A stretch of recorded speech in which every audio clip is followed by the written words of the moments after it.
Hello. Howdy, hey. Welcome to the Real Dumb Debate. It's the real dumb anime debate about dumb anime and things. I'm your host today, Jimmy Toledo, and our panel is Matt, Corey, and Reiner. I'm doing the computer. Not Colin. Corey. Colin. You're Corey. That's Corey. I get my C's mixed up, but I'm a big dum-dum. Sorry about that. But yeah, we're just jumping in. Let's jump. Alright, first topic. Best OVA? Original video animation? I went with Fully Cooley. Fully Cooley. Alright. I went with Hellsing Ultimate. Alright. And Reiner, what'd you pick? Best OVA, Rurouni Kenshin, Trust and Betrayal, aka Samurai X. Samurai X. Alright. Why the hell are these the best OVAs? I mean, I can start tearing you fuckers up, but I really don't even remember what either of you said, because I'm not here yet. So Hellsing Ultimate took the concept of the manga and the anime Hellsing, brought it up to snuff with better storytelling, better animation, and better art style all around, and just made it all the more enjoyable and consumable. It made a good anime into a fantastic anime, and... But what's the difference? Why should I watch that and not just watch the anime? Yeah. because it's better, How? it's prettier, Okay. the story's better, How? it's just better. Is it? Yeah. It's better. When's the last time you saw your It's movie? just better. When's the last time I saw my movie? Yeah. Is yours a movie or a series? It was originally released as a 4-episode series, and then in 2003 they released it as a feature by adding new animation to it. But it's both a series and a feature. So yeah, 4 So- episodes is an OVA. Yours is too long.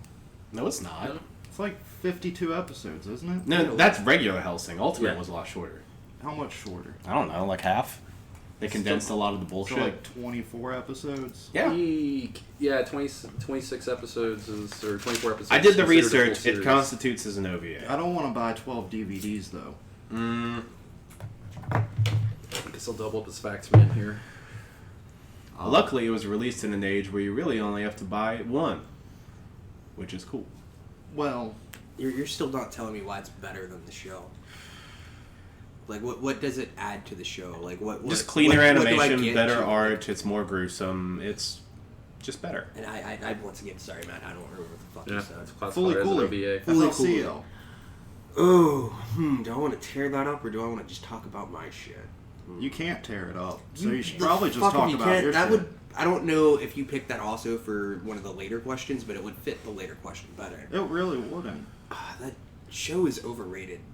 It isn't. It is. It's not. It is. It is, and nobody fucking understands it because there's nothing to understand. It's fucking horseshit. There's so much to understand. Okay. No, it is the most fucking jumbled mess of a fucking Plot show. twist. I'm throwing myself under the bus to defend Fully Cooley.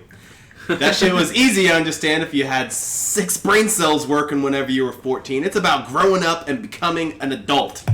It's fucking puberty through animation, and it's horrifying and great at the same time. Is it? Well, Yeah, 100%. because what I get from that shit is a kid that like sucks at baseball, but his older brother was good at baseball, and he lives with a horny nurse alien. Like, Yeah. I mean, that's... Emasculation and Well, sexual attraction piece to of it. someone that you have no chance with is kind of a peak keystone of what going through adolescence is like. I mean, it's. I personally don't like it as a show. I think the art is cool, but I wouldn't give it best OVA. Whereas Rurouni Kenshin is the best OVA. Period. I thought you were talking about Yu Yu It's not even Hakusho for a Rurouni second. Kenshin. It's but a piece of the whole of Rurouni Kenshin. Yeah, but it uses it functions as its own thing because it sets up. Have I just done like everything tree of from Rurouni might for Kenshin. this There's- question then, if that's the way we're going with But- this? That's Say a Tree of feature. Might, that's a feature. Yeah. But with FLCL, you don't have the whole It's a one and done. Yeah, you don't need context for Fooly Cooly. You don't need to watch a whole other series to understand what the fuck And you is don't going need on. to watch a whole another series to understand fucking Samurai X. You need Because it it's for the the prequel. closure. No, not the closure. Because Who are these characters I'm supposed to care about? The characters you care about in Rurouni Kenshin, this is how those characters came to be. This is how he got his scar. This is how the reason why he made his vow to never fucking So kill see, anyone. I need to watch Rurouni Kenshin to appreciate it. Oh, but you don't, because it's so fucking... It's so much better than Rurouni You Kenshin. may It's need to watch. fucking beautiful. The fucking fight choreography is way better than fucking Kenshin's, like... Not the shit on that show, because I love that show. But it's very much of the stagnant, like, fucking one frame, fucking... I'm running! Without, like... Where this is, like, fluid, like, fucking single cell, fucking fluid animation. It's fucking gorgeous. It's bloody as hell. It's probably the bloodiest fucking, like, anime I've ever seen. But it somehow hits, like, that, like, fucking... Like, fucking Lady Snowblood level of, like, blood. Where it's, like, the gore in it isn't gore. It's fucking pretty. It's, like, watching somebody throw fucking paint. And it's a goddamn fucking perfect fucking OVA. It is the best thing. Before you guys really get started here, too, I'm sorry, we are streaming, I guess, but Yes. do I need to press start recording, too? No. Okay, just making sure. I don't know how this works. Ignore the camera guy. Do as I'm told. FLCL is just a great experience. Like you watch it and it goes off after just 6 episodes, and you're like, that was beautiful. Like it almost changes your life. Like It did. and you can just relate to the characters so much. Aesthetically, but like still there's so much like with that there's so much wanting for more information trying to get from that story in any format, whether it's the manga or the fucking show. It leaves me wanting to know more in a way of not like, ooh, I want more of this. I'm like, what was that fucking government organization dealing with? Like, who are these fucking people? You have to use your context clues. With what It's fucking really context? all There's there. no, there's boner jokes there. There's No. boner jokes and like interesting fucking sci-fi concepts, but like it's not a fucking glued together story. It's completely it's cohesive. yeah. I mean, there are moments where, like, it breaks the fourth wall and cuts from reality, but that's not part of the story. That's part of the entertainment of it. You get the full story in each episode consecutively. You can't watch it out of order the way you're trying to present it. If you just watch it out of order, you have the exact same experience. But if you watch it out of order, then it doesn't make fucking sense. Therefore, it is a cohesive story. I know this is an anime debate, not a manga debate, but it is the one show that I've turned to the manga for more answers and left with more fucking questions. Because, like, it's just such a bizarre fucking, I guess, way to tell a story. It's a good show, but I don't think it's necessarily for everybody. Whereas Rurouni Kenshin, Trust and Betrayal, Samurai X is for fucking everybody. It's fucking one of the most dramatic, tragic fucking stories. And you just see how one of the most famous, like, shonen anime characters became that person. Dramatic, tragic stories aren't for everyone. You know what is for everyone? A fucking coming-of-age story. And giant robots. Everybody's either been that or going to do that, and everybody can relate to it. But I don't think everybody watches that show and sees a coming-of-age story. Most people watch that show and they're like, what the fuck am I watching? Oh, he just pulled a guitar out of his head. Well, I remember when I got my first pimple. Like, no, most people watch that shit and they're like, what the fuck is this? Like, you have to watch it 6 or 7 times to be like, oh, okay, puberty. that's another thing it has going for it, rewatchability. 'Cause every I don't time know you- anybody who's only watched it once. Every time you Because watch they don't you understand it. Because every time you watch it, you understand it a bit more. Or understand it a bit differently. Yeah, it's a thing. Yeah, it doesn't just spoon feed a revenge story to you. Was his a revenge story? I don't even remember what the fuck yours was. Oh, it was Hellsing Ultimate. I gave up because His I is haven't seen it in like FLCL too. 8 years. He's just helping Matt now, I think. Yeah. I originally, I chose that, but he picked it first, so I'm just kind of like, I can't tackle that with conscience. But yeah, like a Trust and Betrayal reputation. isn't a revenge story. It's a story of Trust and betrayal. trust and betrayal. Yeah. It's seriously just the best fucking OVA, man.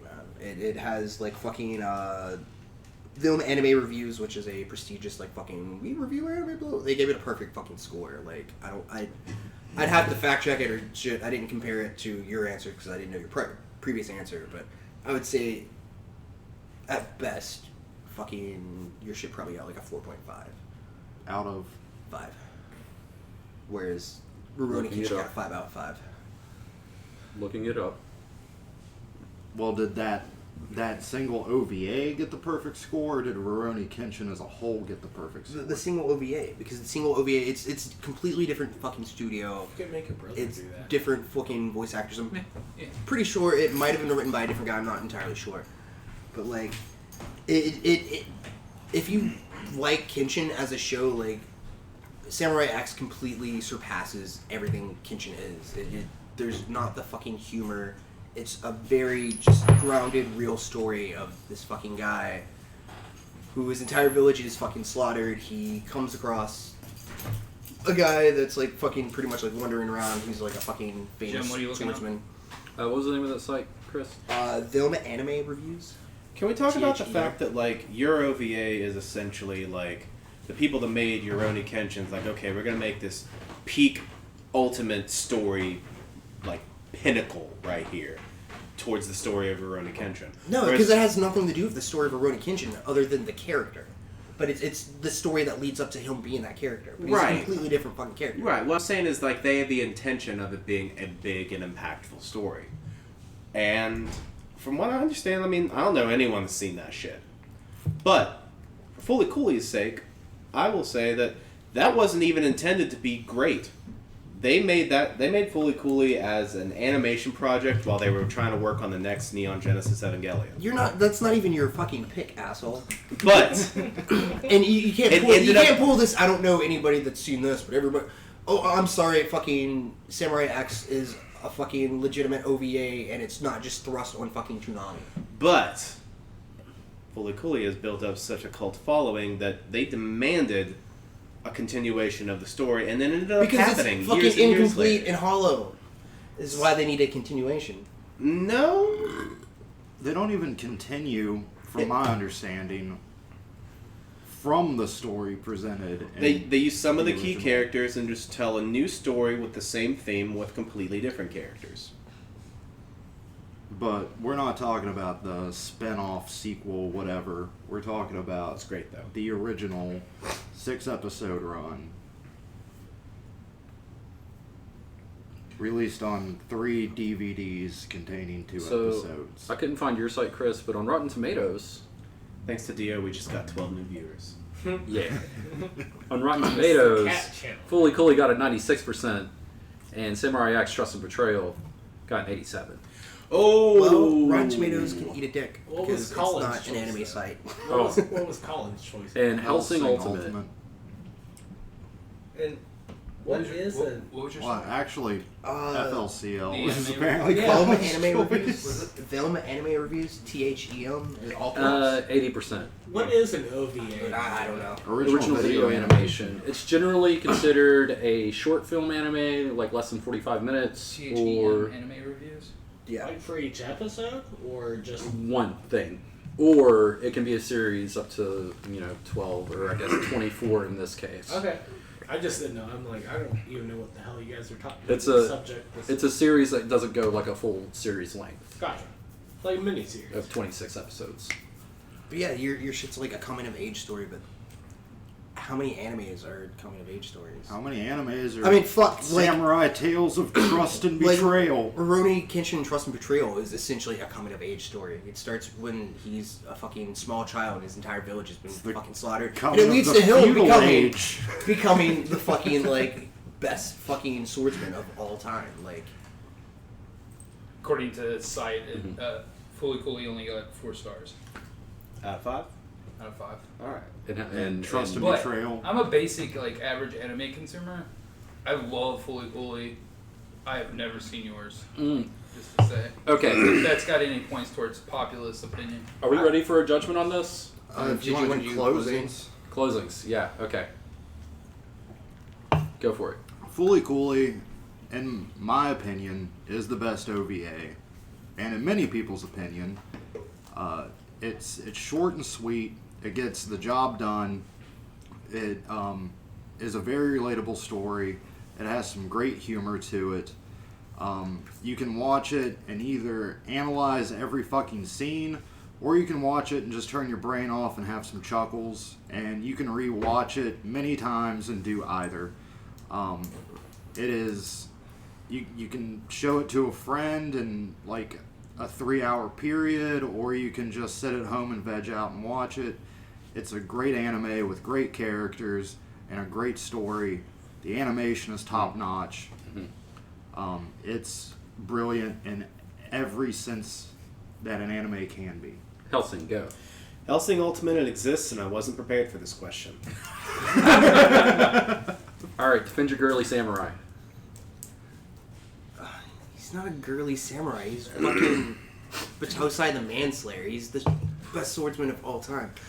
But I also wasn't prepared for this, and I don't know where Colin dropped the ball, but once again, if you're familiar with the show Rurouni Kenshin Trust and Betrayal, aka Samurai X, is pretty much Kenshin Himura's origin story. It's how he became Batosai the Manslayer. It's how he got his fucking scar, which is Iconic, yes. yeah, it's he probably has the most iconic fucking anime scar of all time.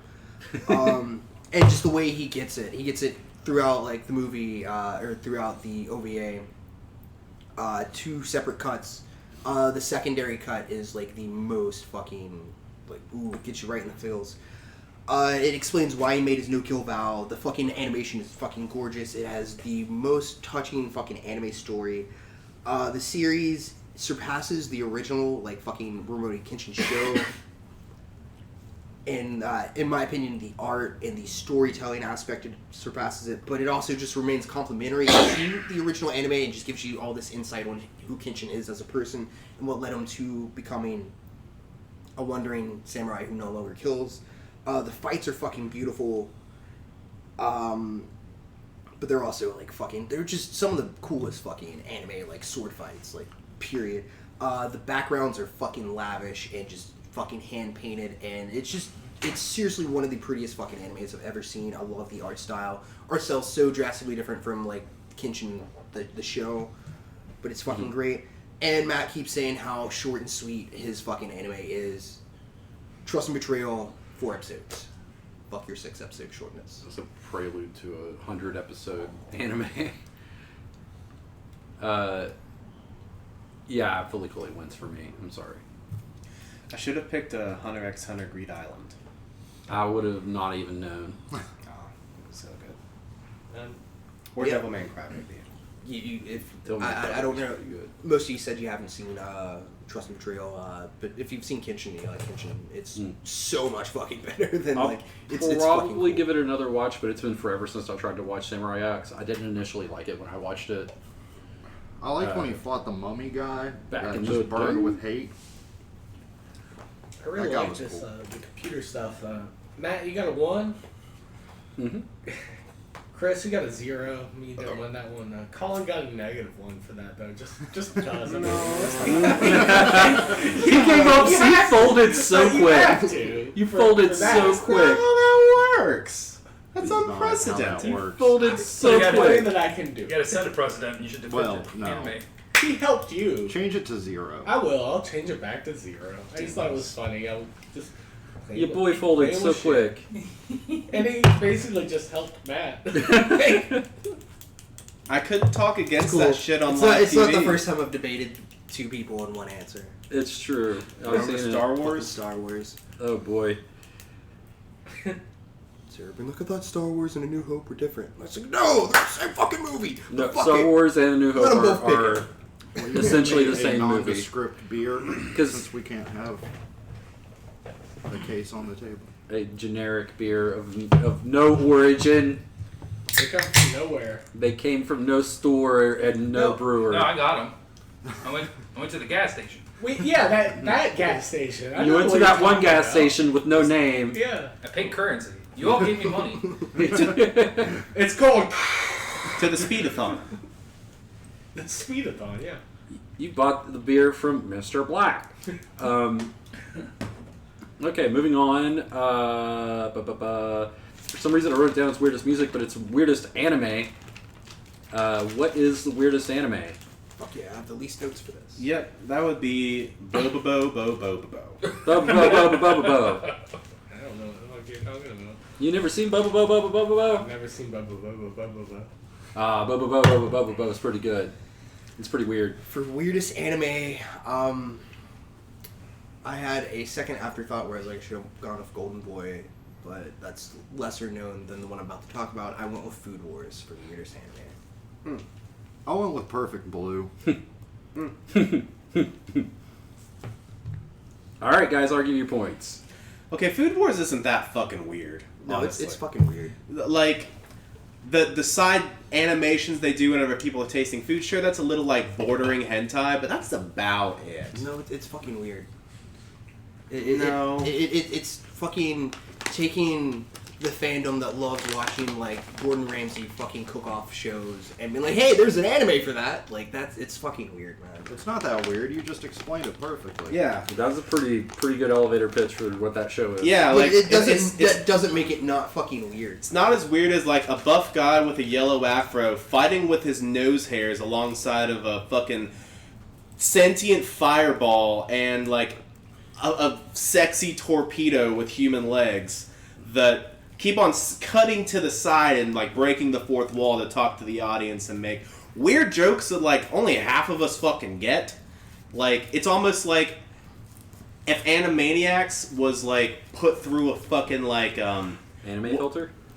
worse, like through one of those fucking like those AI image generator things where it makes everything look like you're on a fucking acid trip. Yeah. Yeah, it's like that. Oh boy.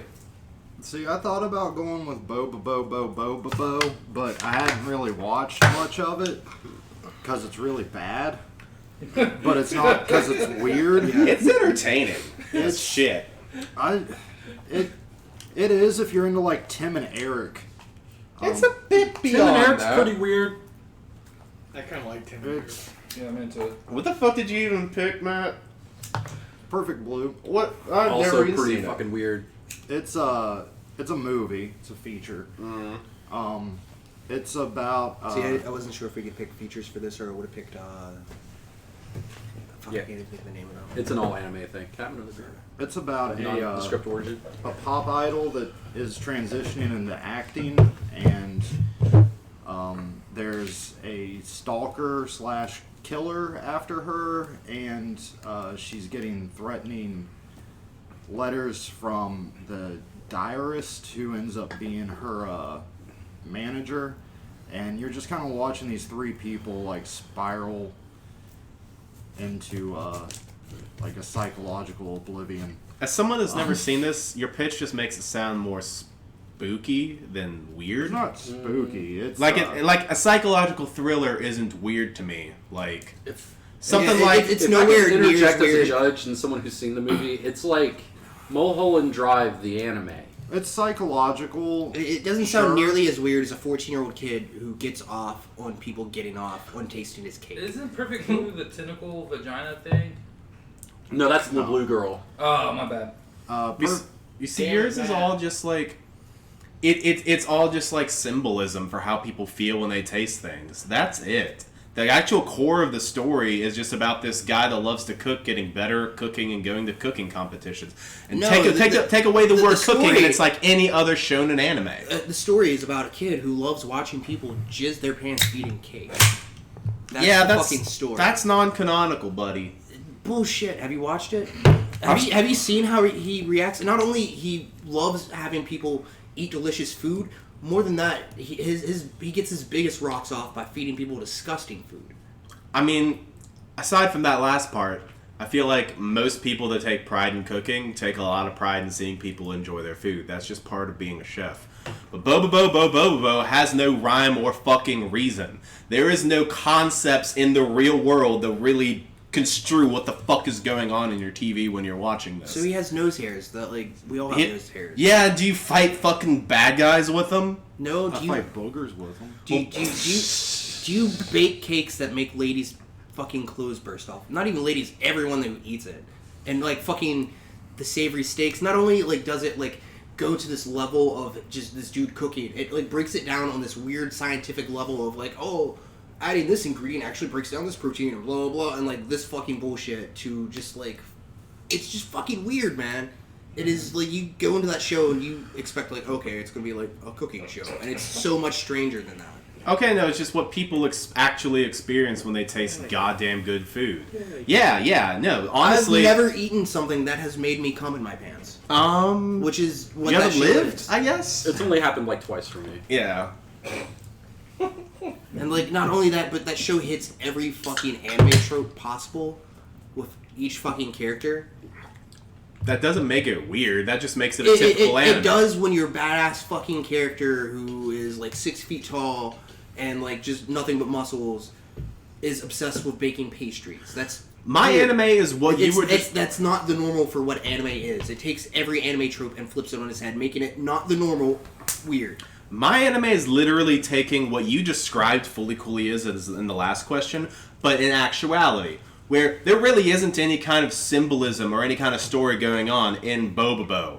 It's just fucking weird. It's non-stop wacky, kooky weirdness the entire fucking time. And you can either enjoy it and ride the wave or just not be into it. You're not telling me like why or how or for what purpose it's weird. You're just using the word weird to answer the question. For no purpose. It is weird for no purpose. You're using the word weird to answer the question of what is Your weird. show's weirdness, Matt. Well, movie. Mm-hmm. Well, yeah, your movie's weirdness. The purpose of the weirdness in my movie is to show the psychological break of these characters. Eventually, the protagonist does overcome hers, but that's not true of the other two. The killer, stalker guy, and the agent. They spiral into madness throughout this movie, and we see this from... I can't remember the protagonist's name, but her perspective, and it is fucked up and freaky and just plain weird throughout. With Bobobo, it's trying too hard to be weird, and therefore it just becomes the norm. I don't think it's really even trying to be weird. I think it's just what it is it's obviously trying to be weird because you said it's weird for no fucking purpose other than to be weird, so therefore it's trying to be weird. Well, it's like you watch the pilot and you're like, that's kind of wacky, weird, and then the next episode you just are desensitized to it. I've never watched that show because it reminds me of that fucking what is it, that Adult Swim show Perfect Hair Forever. that was a good one. Ooh, la la la la la la la la la. Hot dog. But honestly, your anime just sounds like a not as good paranoia agent. It's like a really great Black Swan. It's like what Black Swan wanted to do. Yeah, I can see that. But honestly, like, I've never heard anyone describe Food Wars as weird. Multiple people have pitched it to me and said, Bullshit. No. The only person you've ever heard talk to you about that fucking show is me, and that's the first thing I say about that fucking show is it's weird as fuck. No, I've had multiple friends come to me. He's like, you should watch Shikugeki no Soma, which is what they call fucking Food Wars. And Weep. yeah, and they never describe it as weird. It's just like, yeah, you should watch Food Wars. It's good. You like shonen anime, right? It's like, yeah. Okay, my next question for you though: how many people have walked up to you and said you should watch Bobo? It's good. I'm not saying anyone should watch it. This isn't an argument about good anime, buddy. This is about weird anime. And you know what really weird anime does? It turns viewers away. Quite like deep fried fucking pickled like octopus tentacles and peanut butter. Or like Blue Gumby and That kind of weird. And like this dude like fucking like pretty much stalking this girl to make her eat fucking deep fried fucking pickled tentacles and peanut butter. 'Cause that's fucking weird. This show crosses so many fucking like. He gets very, very aggressive and is like, eat this. It's. I mean, I don't want to use the again, R word, but it's very close to it. What It's- R word? Rape. Yikes. Hard R. Eesh. Ugh. All right. Are we not allowed to No, I'm say just on- kidding. Yeah, no, here we go. It's not TV. Yeah. Everything's good on the internet, I guess. Unless you're No, into war. honestly, like, both of your shows sound consumable in some way or another. Like, Bobobo, like, you just have to already like it to watch it. That's it. Because of how fucking weird and bizarre it is all over the fucking place. Like, I could not tell you the plot of this show, and I've watched it all the way through. Because every episode is episodic, and they're just getting into weird, reality-bending adventures every single fucking frame. It's just pure fucking insanity. It's great to just put on if you like, just want to like, look at a bunch of weird that you don't have to follow the story for. Sounds like Family Guy. You just pitched me Family Guy. No. Ah, deja vu. My bad. Don't create a loop. It was a glitch. Whatever. We'll fix the Matrix, damn it. I'm trying. I'm working on it. Okay, final arguments.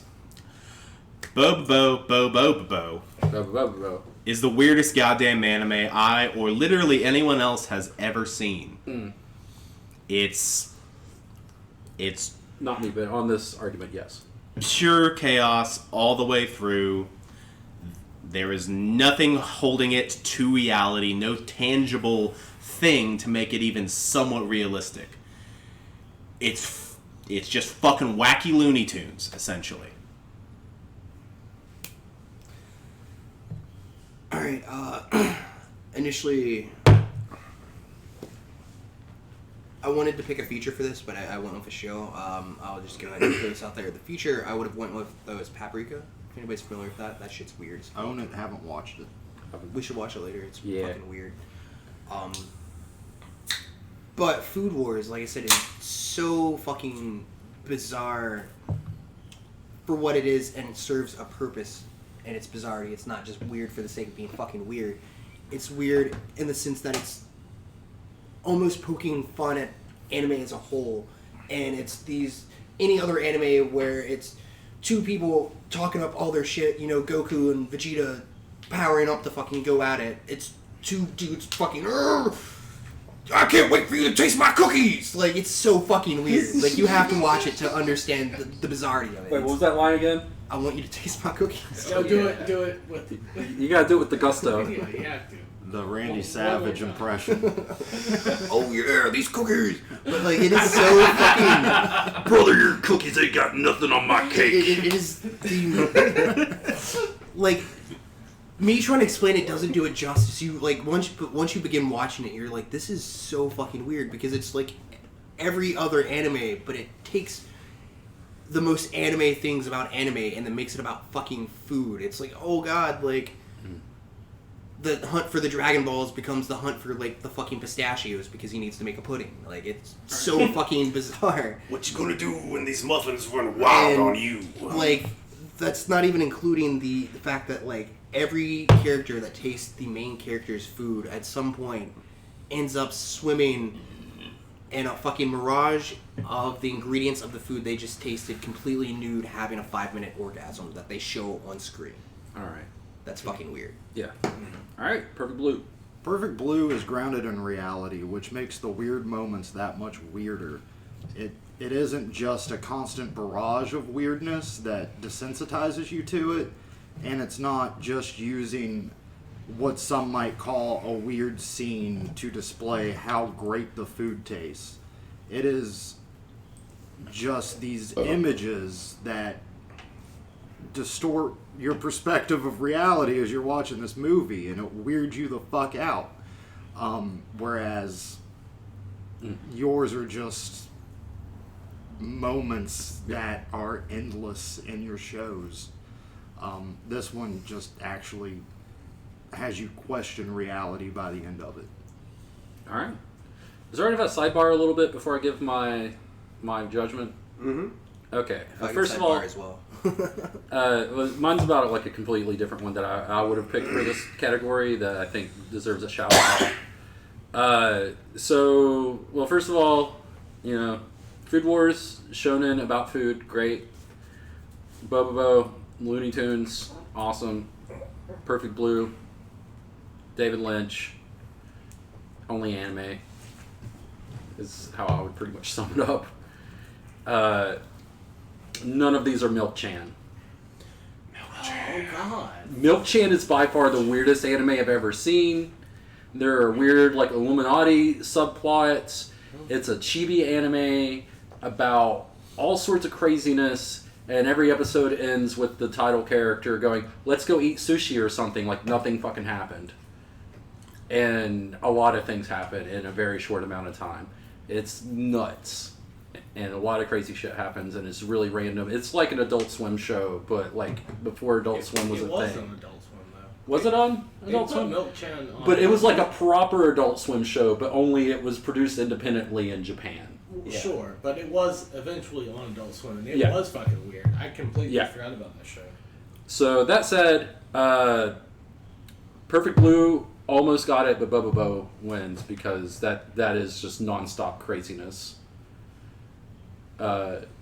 Yeah. My third choice, I guess, after Paprika, would have been Speed Grapher, if anybody's familiar with that. I've not seen that one. Oh, it's so good. Watch it. It's like, My next it's my one. top 5. I really thought one of you was gonna, guy who was supposed to be here. Mhm. One of those two were going to say JoJo. JoJo ain't no fucking weird anime. No. I actually. Bizarre That's some Season anime three. ass anime. While you guys were like talking about shit, 'cause I never heard of Bo. I don't know what the actual name. I forgot what it was even on. Like It maybe was on Cartoon Network. I just- it was like that I- block right before Toonami. I typed in a think. bunch of BOs and BOs for like a string, and it came up, and I just saw some Google images. I was like, that looks like some weird fucking shit. Mhm. Yeah. I almost went with Paranoia Agent. Paranoia Agent would have been a good contender against Perfect Blue. It was very weird. I was Look. going to, but I just don't Matt remember mentioned that it well. as I was trying to come up with one, and I You didn't should wanna watch go with Perfect one that Blue was though. suggested. I would have taken it. I kind of want to watch You got handed a gift, son. Yeah. But Well, I also haven't seen it in fucking years. yeah. You said you were gonna sidebar?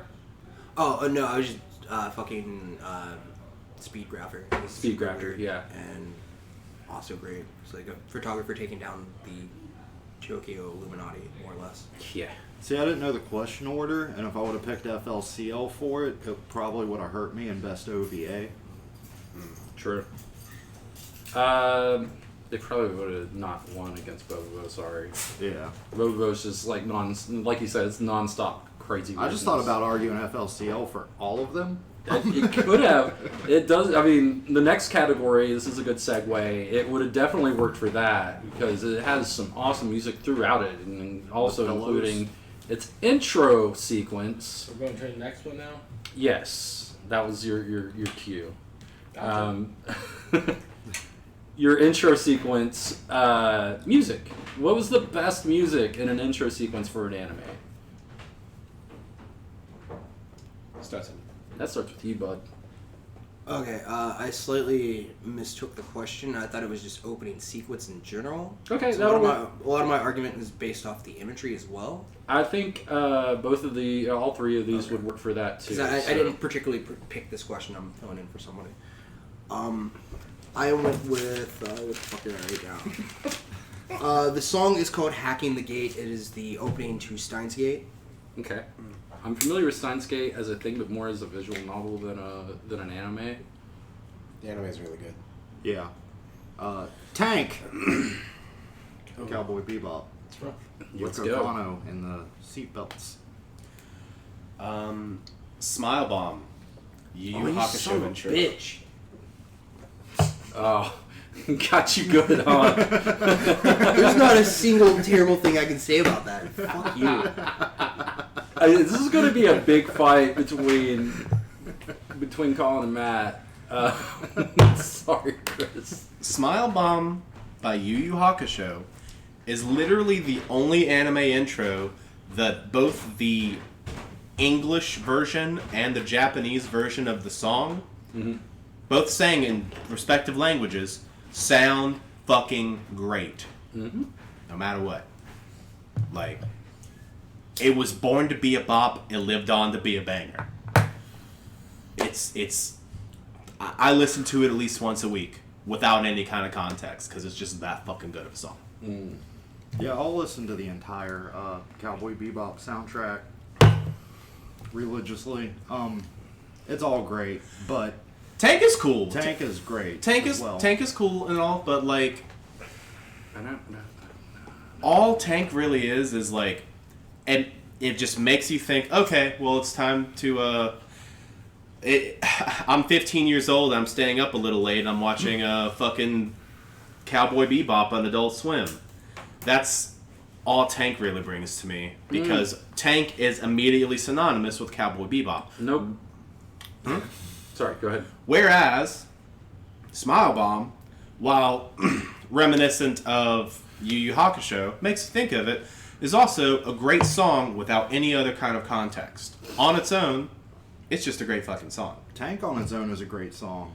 Hell, anything Yoko Kanno has ever touched in and of itself is a great song. But Before I start speaking, what exactly are we arguing? Just the music itself or the opening?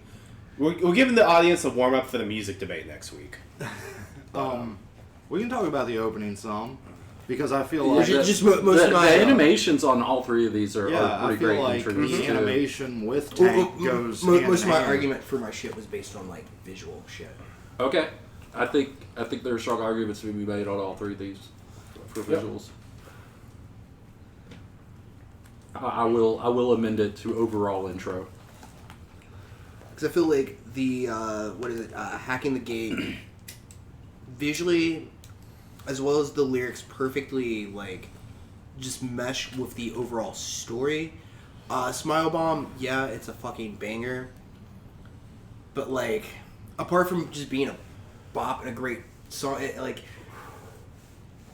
fuck, this is hard because it's my goddamn favorite fucking show. My intuition got them something else. But like, it has so little to do with the show you're about to watch. It's just a fucking catchy song. It's very reminiscent of how anime was made in its day, where it's like, oh yeah, X record company wants to help fund this anime, so they give a city pop song to it to Yeah, yeah. that's the To way be it the was back intro. then.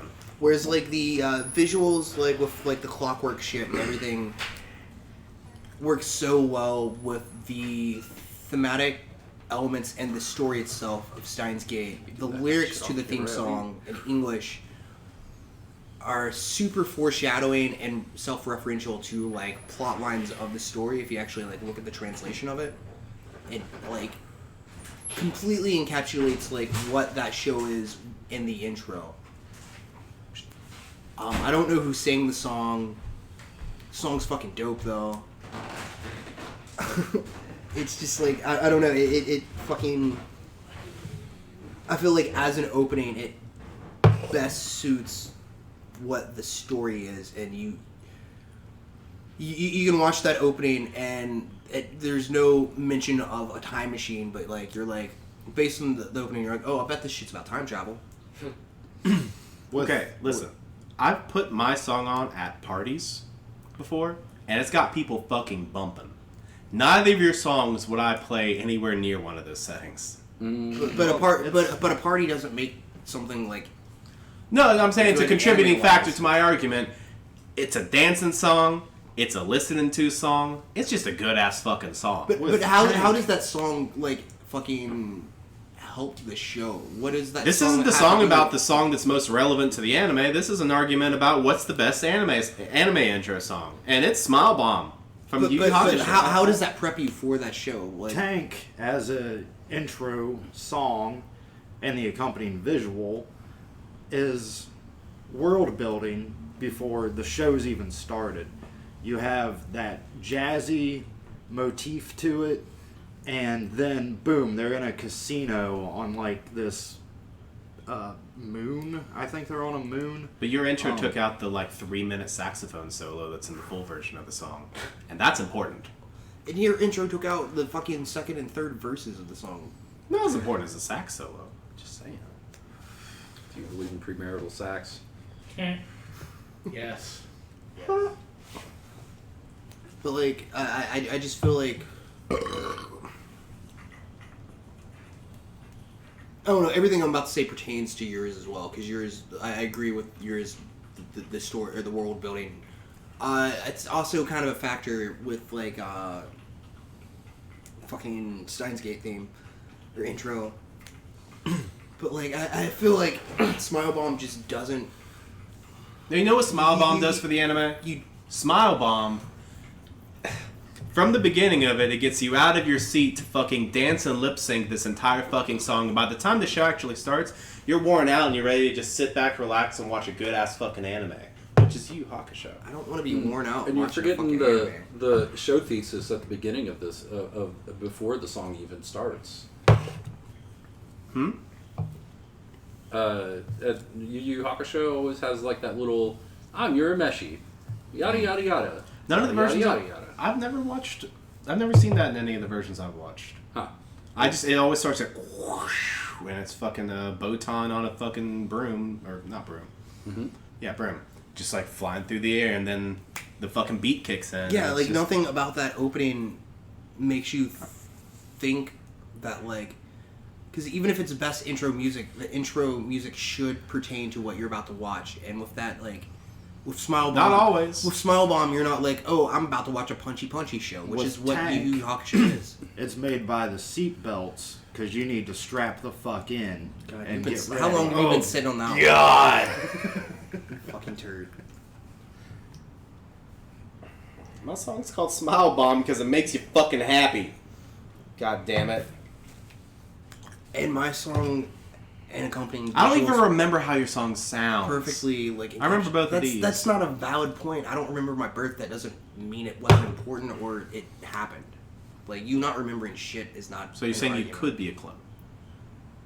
Yeah. All right. I could Do be. you have a belly button? I have 4 of them. Oh. my too many belly accompanying, like buttons. fucking visuals and Nah, it checks song out. sets up entirely like the theme and the mood and the tone of the fucking show. And like, once again, like I said, like lyrically, it is the one of the three. Your song doesn't even have fucking lyrics.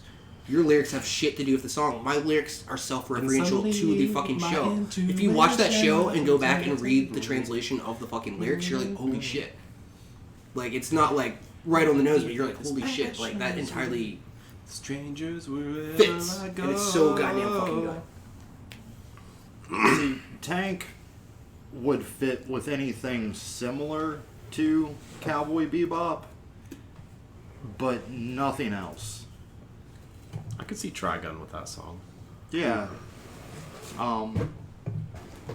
Even Firefly. Space Patrol Luluco. Space you Dandy. could you could Yeah. loosely do it with maybe a Bond film. No, there would have to be a crooner for a Bond film. But it Who is the guy with the it hair? sets up the world you're about to see and the character archetypes you're about to see perfectly. It's jazzy. It has a little bit of funk to it. It's got a little bit of rebellion in there. Like, you could see like somebody rioting to this in like the 50s. It's But see, all in all, without context, your song is just the Cowboy Bebop song. My song is just a good-ass fucking song that you could put in front of any other anime and it would make it that much more enjoyable because you get to listen to that song every 20 minutes. your But, song's but why just is a that? song. Why does that make it a good, like, or not even a good, but the best anime opening intro music or like intro in general? If you're saying you could take it and place it in front of like anything, it's just a good song then. Yeah, it's just a good fucking song. It's the best song that was used in an anime intro. Ever. I rest my case. Yeah, but you're not giving me anything to rest your case on, so therefore your case falls flat. No, it doesn't. Like, it's just the best fucking song. All right. It Since just we all is. believe our songs are the best songs and the intros are the best Nondescript intros, beer, please. what are our final But arguments on who's the these? judge? I'm the judge. That's right. Alright, final arguments. I'm listening to the intro to FLCL. I think it has the best music ever. The outro, you mean? All the of outro. it. Everything in All of Fully the Cooley music on is. Fully Cooley was. Oh yeah, the Pillows is one of the best Japanese bands of all time. I love Just hands out. Alright, so the reason why fucking Hacking to the Gate is one of the best anime openings is because, like, once again, it just fucking fits perfectly with the tone. Visually, you, like, the moment you see the opening, you're like, holy shit, I already know what the fuck this show's gonna be about. You see each individual character, you get a fucking, just based on still images of the characters, you kind of get an idea for, like, who these characters are. Lyrically, it fucking foretells. Alright, but before I even get on lyrically, like, tonally, because it's in Japanese, and we're not fluent Japanese speakers, so you hear things tonally, you get a mood based on that. You feel how, like, tragic and heartfelt and, like, fucking sad this show is about to be. And then once you, like, get into the lyrics, it's all about, like, this dude's self-fucking sacrifice to fucking save his friends, and save not even his friends, but reality as a fucking whole. And you get all this from the fucking intro, and it's so goddamn fucking good. All of that self-sacrifice and stuff comes later, so the intro is in and of itself kind of a spoiler to the show, because it starts pretty upbeat and lighthearted, and he's just pretending to be like a super villain when he is deep down a hero. So spoilers right there in the song. With what the Yu Yu Hakusho intro, it's a fine song. I don't think it serves as a great intro to any show. It just got picked for it. With Tank, Yoko Kanno had a hand in all of the music done for Cowboy Bebop. It fits tonally. It kicks in. You see Spike's silhouette smoking a cigarette, and you immediately know that you are in for a ride with a badass character and this space opera. It has the jazz, the funk, everything that is used throughout the rest of the show. It perfectly sets the tone with the accompanying animation, and it's just the best intro. You see, what sets Smile Bomb aside from both of your picks is both of your picks are niche to either the direct anime itself or any anime that is relatively close to it, because of the thematic elements that narrow it down into a fucking niche category. Whereas with Smile Bomb, it's a good enough song to put with literally anything, and it works like a fucking charm. I've listened to this song play over, like, other intros and shit. I could listen to this play before an episode of Game of Thrones. And sure, I would be a little bit, the tone I'd be expecting would be a little off, but it would be an enjoyable experience every fucking time. Because it's that good of a song. Not only is Smile Bomb the best anime intro song, it might be one of the best songs. Off the record, it would work better as an outro to Game of Thrones, just as a moment of levity. You know, a fucking palate cleanser. Yeah. Just have some kittens playing in the background. Alright, so, with all the arguments in, I am going to say the winner is probably going to be Tank, because even with the adjustment for intro overall, don't get me wrong, Small Bomb, great frickin' city pop song. Not really. I just listened to it. It is second only to Plastic Love. I am telling you this myself. But if I'm going to go with a song that I think is an absolute timeless banger, and even now having to lump in the animation with it, an overall intro sequence, nothing sets the tone better for an anime for me than the intro to Cowboy Bebop. So I'm gonna give it to Tank and Cowboy Bebop. Les Claypool was also like a music advisor for that show. What? Cowboy Bebop. Was he? Point stricken. Okay, that takes it down a peg, but it still wins. I don't feel like that's true though. What, Les Claypool being like a music advisor for it? Yeah. It's right here. Well, it's neither here nor there. The Les point is given. Claypool worked for, he's Perfect Blue, Ghost in the Shell, and Cowboy Bebop in the sound department. Yeah, I missed that question completely. So wait, It's fine. who won though? Uh, Matt? Matt won. So we're That's what I thought. 2-1-0. Yep, 2-1-0 and And out of smokes. There's Smokes, boys, who's got them? yeah. I feel mean, there's bad. like 2 packs in my bag. I toss you one too. So I tell you what, wink to the guy running the camera thing. Wink. I feel like a real jerk for throwing Chris into this unprepared. Yeah, no, I think he's done good That's cool. for what he's been given. Honestly, I mean, I'm trying to win because I'm a competitive person, but I don't Right. need to win because I already have a win. He's already in. the He already has an As far as the anime. anime championship we had to goes, give I'm him. already We had to going give him there. a handicap. I still, if it wasn't the Do we have anything on maybe social? just the intro No. though. Nothing? Someone not said- unless it's on Someone said hi to me on Facebook or on, like on Facebook YouTube. That was about it. comments. I have the YouTube chat pulled up. Anyone on the Facebook? I'm not. Well, we should probably look at Facebook. Well, we're not doing a Facebook stream though, right? No, it only links, so you're not gonna get comments. Right. I was just thinking like anime as Which far other as channel? best music. Real Dumb. Real Dumb. Spelled like a REEL. movie real. Yeah. We have 4 watching so far. But yeah, I might even say I'm the biggest jerk in anime. So segue. Okay. So it's back to Matt starting. Yes. Yeah.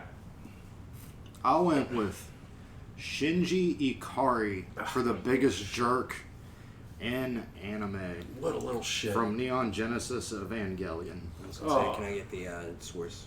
No. Scores? No, just when he named the character. He's I the was like- protagonist from Neon Well, Genesis no, Evangelion. I got it once you gave me that. Yeah. Which I would have probably gone with Neon Genesis for best music intro too. I went It's good. with Dio Brando from Yeah. JoJo's Bizarre Adventure. ruined Dio for everywhere.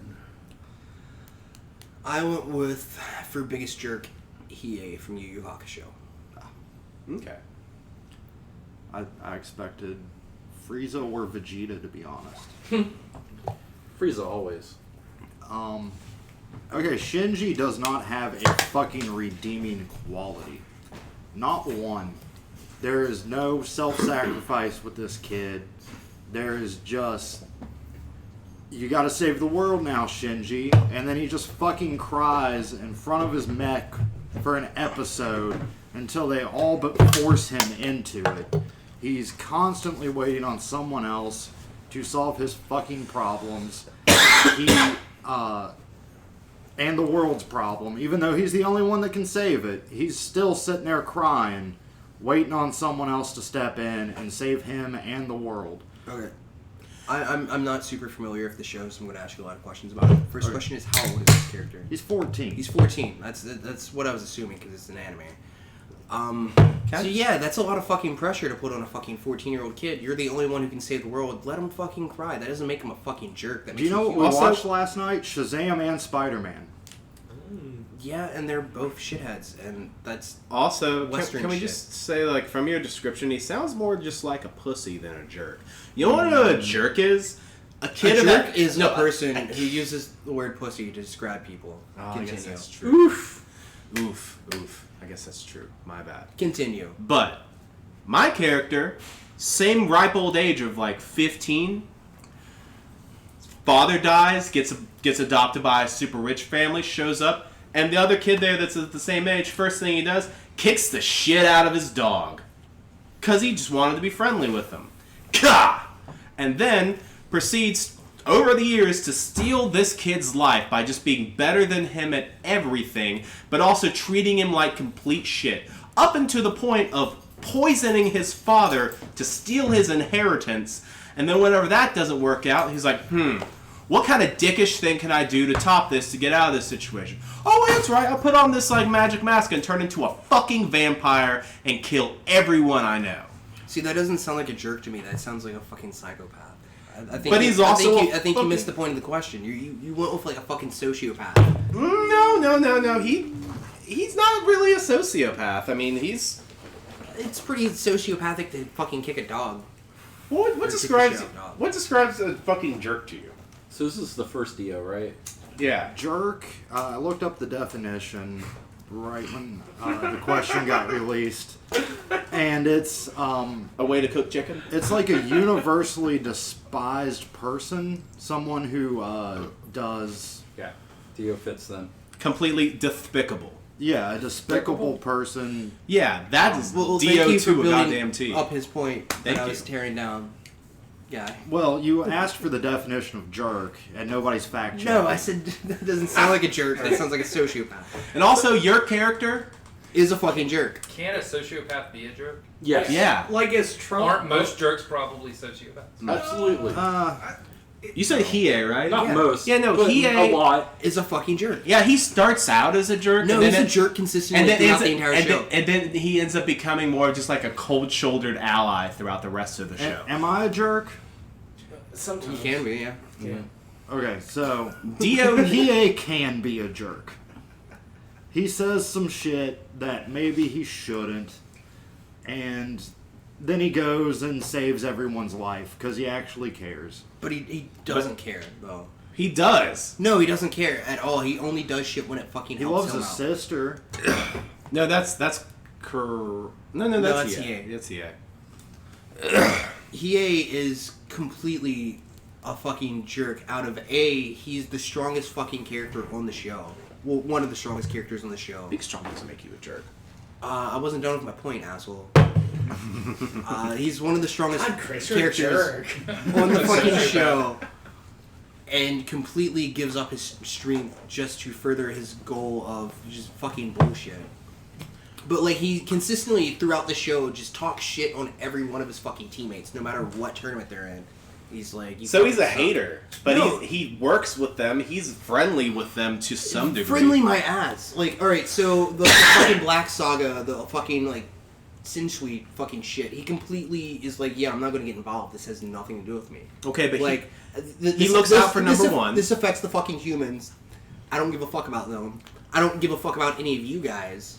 but he does. Fuck He's just you. one of those like, fuck you, I don't like you guys anyways kind of character. When he actually does. Alright, so there's the house of... He's the their four- Vegeta. there's the Yeah. house of the fourth dimension fucking You know what episode. Vegeta became? Where they, one of the best fucking they dads. fucking walk in. They're given one rule. They're given one fucking rule. Don't say the word hot. What does fucking Hiei do? Because he's such a fucking like dickhead, and he's like, I'm the fucking strongest. Fuck your rules. Fuck everything. Like, I don't need to be in a fucking team. This is fucking stupid. I'm just gonna say the one thing I'm not supposed to fucking do, and then bam, he says it, and he's fucking taken out because it's a jerk fucking move. Like, they could have used Hiei to progress that entire fucking arc and that series of fucking fights and shit, and he's just like, no, like 3 minutes into it, like, It sounds like you think he is a jerk because he did. because he's a something fucking jerk. No, he's a fucking that jerk took out consistently. his screen time. 'cause No, he's he's your a favorite jerk character. consistently throughout the fucking show. Yusuke is my favorite character. Okay, no, listen. Yusuke's great. Your, That- your that's a character, fucking jerk move. To be in a dangerous situation, you're given one fucking rule. It's like walking into a fucking building with 4 of your friends trying to rescue another friend. There's a button there that says "Do not push" or "Building will blow up," and push. That's a fucking jerk move. You know what's a jerk move? One of your oldest friends and partners is comatose in front of you, and then you jerk off on them. Did that happen in your That's show? just- That, what that is anime are you Shinji watching? Ikari. Why was that? Shinji Ikari. Why was that not your fucking weirdest Weirdest, anime? yeah. because it's but a moment. What But- fucking show is okay, this? listen. Neon Genesis Evangelion. I need to watch that again. It's on Both of Netflix, you. man, dude. See, I heard Brando. Netflix like edited it though or some shit. Not a whole lot. Okay. There's See, like that's a why I couple haven't things. like Everyone's watched it. complaining about the English overdub on it because Yeah. it takes away from the character acting. Once of the original. subs anyways, you pleb. But listen, from introduction until death, and then death again, Dio Brando has been non-stop jerk energy the entire See, fucking time. like I said- No. Non-fucking stop. Not only, like, all the things I explained, turns into a vampire, builds a vampire army, continues to be a dickhead to the main character, that Dio gets his head chopped off, and that doesn't even stop him Dio? from being a petty dickhead. Dio's around here somewhere. Yeah. Doesn't stop him from being a petty dickhead. He has his fucking head preserved in a jar, has one of his lackeys go, See, like- cut the head off of his main adversary, and then sew it back on so he can keep living and keep being a spiteful dickhead to the entire world. Because he fucking hates everyone. Like I said, I don't think the way you're explaining this character, at least. He's a fucking jerk! He's a comes jerk off to the as- point of being one of the most prime antagonists. See, of the world. I don't think he comes off as a jerk. He comes off like the way you're explaining it is just a bad fucking person. Whereas like he. Are you saying the people that are universally jerks are not bad people? Because I feel like someone that's a jerk all the time, 24/7, kind of just constitutes as, oh yeah, those are traits of someone that's kind of a bad person. I don't want to be friends with them. I don't know, man. I feel like a lot of my friends are jerks because like It's fair. you can be a fucking jerk without being the shittiest fucking human being, which is what your character sounds to be, is just a shitty. But he fucking goes person. the extra mile and becomes such a jerk that he becomes the shittiest fucking human being. No, it sounds like he was a shitty human being from a young age. That doesn't make him a jerk. He was a young child and kicked the shit out of a dog. That's a fucking sociopath. That's not a fucking jerk. That's a fucking jerk. Only jerks kick dogs. No, Internet, a jerk- respond to me. a jerk is the guy that walks in the room and like. Would takes your anyone that fucking kicks a cup as you're dog, taking a fucking if you drink. saw someone kick a dog, would Or- you consider them to be a jerk? Or No, like a sociopath. Or a jerk is someone who fucking walks into a room and is like, my life is so hard, fucking pity me.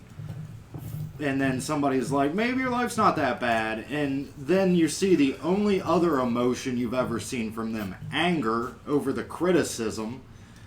Shinji Ikari. But yeah, once again, He seems more pathetic than jerky. Once again, that character's a 14-year-old kid. I feel like it fits within his character. Like, even if he is a jerk, he's mostly just... That's a lot of fucking pressure to put on a fucking kid. He's also a vehicle for the writer who was going through, like, the worst depression, like, worse than any of us maybe have ever seen. Like, he did... his only outlet to not killing himself was to put all of his bad characteristics into this protagonist. So it's literally the worst he could see in himself. Yeah, I feel like... So, like a I feel like hyper-depressed character, both but your not a picks jerk. I feel like both your picks are... Like, your pick is just, like, a young kid who has a lot of fucking pressure on him. And he's going through a lot and coming of age and all that horse shit. And your character is just a shitty fucking person. We're But your character's just a mean guy that still helps out the protagonist in their overall goal. making him a fucking jerk. Not the fucking worst human being. He's not even human. He's a fucking apparition. I'm But just he's saying, I not think the biggest fucking worst. I think the biggest jerk of all would also be the worst human being of all. And I think that would go by textbook definition. The most despicable human being. Honestly, I feel like more people love Hiei than hate him. Well, yeah, more people love Lord Zed than hate Lord Zed. Like, that's And a more good point. and more characters in the show Yu Yu Hakusho care about Hiei rather than hate That him. doesn't make... Just because he's a fan-worthy character doesn't make him not... Now, I'm not saying jerk. fan-worthy. I'm talking about the actual characters in the show care about him because he's not that despicable. Yeah, we Dio, all have that no jerk one- friend that you still care about. No Like, one gives a shit about Dio because he is the most despicable. He's undesirable number fucking one. He's the worst.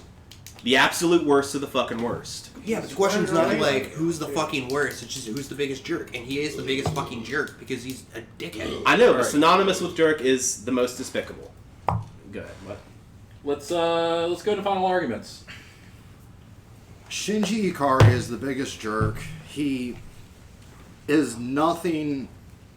There's no character growth with Shinji at all. He starts as a whining, lashing out blob of a human and ends it as a whiny, lashing out blob of a human. He jerks off on his partner who's comatose. So, literally, biggest jerk. He... That's more of a jerk off. He, You get it. Good joke. he has two modes, crying and lashing out. Your introduction to him is him like expositing his backstory and then someone criticizing it and then him just going off on her. Like, maybe you're not such a hotshot yourself. And they have to drag him kicking and screaming to save the fucking world. Jerk. There is not a redeeming quality in Shinji, whereas Hiei has some redeeming qualities. I haven't watched JoJo's Bizarre Adventure. I don't know who Dio really is, but given what you've told me about him, he just sounds like a fucking sociopath, like Chris has been saying. Not that jerkish. Hiei just has a tough exterior, but a soft, squishy interior. That's why he stopped trying to be a demon prince and became one of the gang. Whereas Shinji never became one of the gang. The only reason he does anything is because he is literally forced to, and he's awful. Dio Brando is just the fucking worst. He's the biggest jerk of all fucking time. Shinji Ikari is just pathetic. That doesn't equate to jerk in most textbook definitions to me. Neither does, and I'll quote him on that, tough guy with a squishy exterior that doesn't like to get close to people. Dio is rotten to the fucking core, and has been since day fucking one. Since he was born, actually. He was just, yeah, I'm here to fuck shit up and be a complete asshole to literally anything with a pulse. He's the biggest, most despicable asshole in any anime. Ever. Forever? Ever, forever, ever. Oh boy. And he would kill you and piss on your grave within 15 minutes. Fuck him. Alright, so I'll go ahead and like rehash these quick points. Fucking, like I said, with fucking your dude, I forgot what you said the character's name was. Shinji Ikari. He just sounds like a fucking 14-year-old kid under a fuck ton of pressure, and who isn't a fucking little dickhead when they're 14. Where your character, once again, just a fucking use case, a fucking jackass. Your character doesn't sound like a fucking jerk. They just sound like a bad person. They sound like their character was written to be the embodiment of evil within that show. Essentially. It's there's a difference between just being a jerk and being like the embodiment of evil, which is what you in your argument pitched me. Whereas Hiei spends the entire show being fucking distant and cynical and just so fucking far detached from everyone else and their fucking problems. He only gets involved in shit when it directly affects him.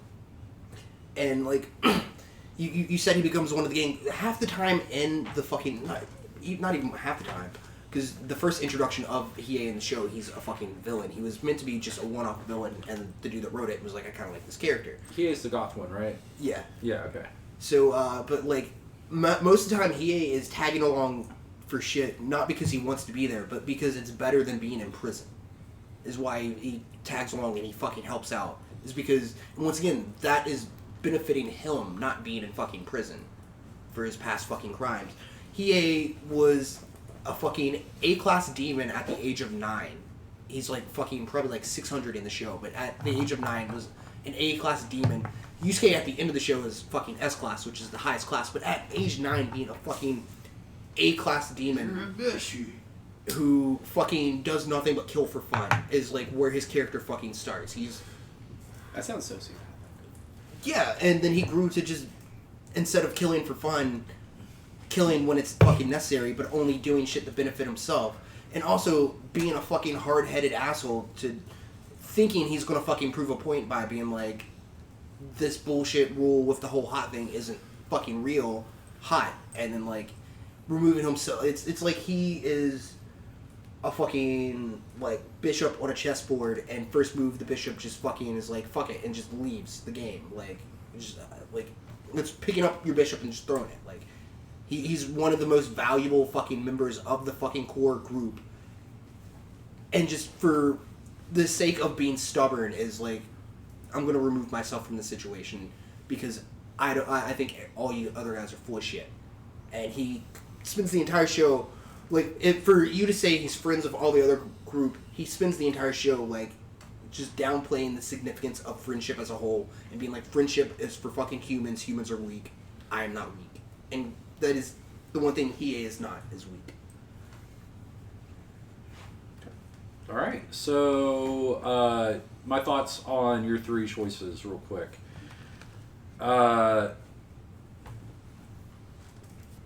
Find the names. Shinji Ikari. He's a fucked up kid in a fucked up situation. You're leaving out other parts of his story though, where like his daddy doesn't love him, and he's just socially awkward. And yeah, I know. But I know these stories, and I'm gonna have to use those as my own backstory. To be like, he's just a fucked up kid. He'll probably grow up into an okay adult. Hiei is Vegeta, and Dio is fucking evil. Dio's the biggest jerk. He wins. Cool. So Colin wins that? Mm-hmm. Okay. Well, fuck you guys. All right. You don't make it. You're not to- even supposed to be here today. Right. But that means you don't even make it to the speed round. Well, there's the pitch. still the pitch. Oh, that wasn't written in the thing. It says chat. Let's pause and use the restroom. Yeah. Bathroom break. Yeah, I forgot. And then we'll to come back load for the. pitch Gotcha. screen. So you can just I just put it on Steve. the chat one. That just Okay, says yeah. chat. that works. That or Check. score, either one. Score Yeah, or, the or, chat or the score. main screen works as well. Score is 2-0. Yeah. There's Can we take, a like, blind pitch screen. I just You're the forgot. judge. We can take a whatever. Let's take a $5 and take our respective piss breaks, and we'll come back for the second half with the pitch and the speed round. I think the pitch will be interesting. The pitch is going to be pretty good. How's that work Heck, though? God. Like if it's 2-0 though, how do you? He can become steal a point. Yeah. at 1 point. Yeah. But Like then that it- be versus like say the speed round going into it, they'll be 2-2 instead of 3-2. oh, so you actually steal a point from? Yeah. Oh, gotcha. Okay. That's one thing I've always been confused about. I'm Wait, sorry. so how do you steal a point? Like Well, no, where they both have 2-2 and I have 0. If I were to get the next point, that's a point that one of them. Oh yeah, don't. you're a Hey. spoiler. They lose it. Okay. Yeah. So we'd be even Yeah. going into the speed. Chris is a unless spoiler. Someone having the advantage. I got it. Here's You know what? Fuck here's you guys. the I thought I spoiler. had great answers. Not You had great Good answers. answers. Short fucking notice. You had great answers. Yeah. Yeah. I don't really know any of them. So here's the breakdown for the rest of it for anybody who is unfamiliar and still watching. Next, we're going to do a blind pitch, which is the judge wrote down some words in cups, or a box technically, Some but really we'll call weird it cups. shit, I Are we think. doing that first? And well, each draw from it. What do you got in that there box? All right. Do you want me to go ahead and give the explanation of what the pitch is going to be? Go for it. All right. So we're making a hentai, folks. So basically, what I have, you have three things. You have a character archetype. You have a very basic trope plot point for what the overall thing's going to be, and then you have a specific type of hentai or porn category that this thing's going to be about. Your job is to give it a celebrity VO and a title. I think you're gonna have All to right, explain so it again when Chris. that'll comes be the back. blind, Oh yeah, we'll go over it again once we go into it. and that's worth 1 point. So we will either go into it 3 to 2 to 0, 2 to 2 to 1, 2 to 3 to 0. Chris is already out of the speed round, which will come after the blind pitch. But he can be a spoiler. But yes, he could make me and Colin tied going into the speed round. And And Colin beer me. So he doesn't get in the speed round regardless. He can Correct. just screw one of you guys. Okay. Correct. I got you. I mean, he might be able to do such a good job that somebody quits in rage. I thought he was saying that he gained points as they lost him. He'll gain a point if he wins. So it would still be 1 to 2 to 1. Cool.